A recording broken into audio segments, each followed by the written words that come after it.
മണിയുടെ ഔട്ട് ഹൗസായ പാടിയിൽ അന്വേഷണ സംഘം മണിക്കൂറുകളോളം പരിശോധന നടത്തി. പാടിയിൽ വ്യാജ ചാരായം എത്തിച്ചിരുന്നു എന്ന മൊഴിയുടെ അടിസ്ഥാനത്തിലായിരുന്നു പരിശോധന. പരിശോധനയിൽ രാസപദാർത്ഥം അടങ്ങിയതുൾപ്പെടെ 10ഓളം കുപ്പികൾ അന്വേഷണ സംഘം കണ്ടെത്തിയ കുപ്പികൾ രാസപരിശോധനയ്ക്കായി അയച്ചു.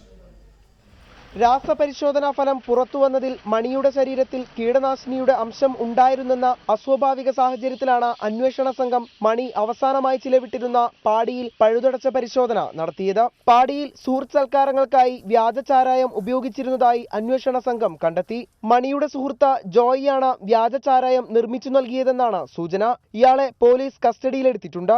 വ്യാജ ചാരായമടങ്ങിയ കന്നാസുകൾ പാടിയിലെത്തിച്ചത് സുഹൃത്ത് ജോമോനാണെന്നും പോലീസ് കണ്ടെത്തി.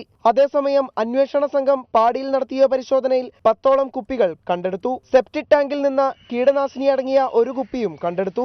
കണ്ടെടുത്ത കുപ്പികൾ രാസപരിശോധനയ്ക്ക് അയച്ചെന്നും അന്വേഷണം പുരോഗമിക്കുകയാണെന്നും ഡിവൈഎസ്പി സുദർശനൻ പറഞ്ഞു. കീടനാശിനികളുടെ സ്വഭാവമുള്ള എന്തെങ്കിലും കുപ്പികൾ കണ്ടെടുത്തു. മണിയുടെ സുഹൃത്ത് ജോയിയാണ് വ്യാജ ചാരായം നിർമ്മിച്ചു നൽകിയതെന്നാണ് സൂചന. ഇയാളെ പോലീസ് കസ്റ്റഡിയിലെടുത്തിട്ടുണ്ട്. വ്യാജ ചാരായമടങ്ങിയ കന്നാസുകൾ പാടിയിലെത്തിച്ചത് സുഹൃത്ത് ജോമോനാണെന്നും പോലീസ് കണ്ടെത്തി.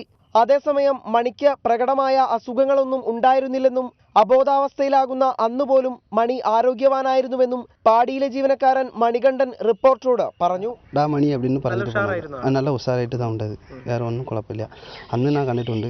മണി ആശുപത്രിയിലായ ദിവസം ചില സുഹൃത്തുക്കളെത്തി പാടിയിൽ നിന്ന് ചില വസ്തുക്കൾ ചാക്കിലാക്കി പുറത്തേക്ക് കടത്തിയിരുന്നു. അടുത്ത ദിവസം ഇതേ സംഘം എത്തി പാടി വൃത്തിയാക്കുകയും ചെയ്തു. ഈ സംഘത്തിൽ ഡ്രൈവർ പീറ്ററും ഉണ്ടായിരുന്നു.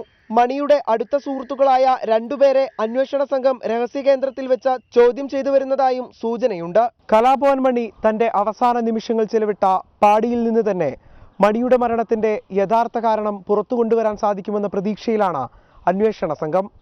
തൃശൂരിൽ നിന്ന് സുർജിത് അയ്യപ്പത്തിനൊപ്പം നിഖിൽ പ്രമേഷ്, റിപ്പോർട്ടർ.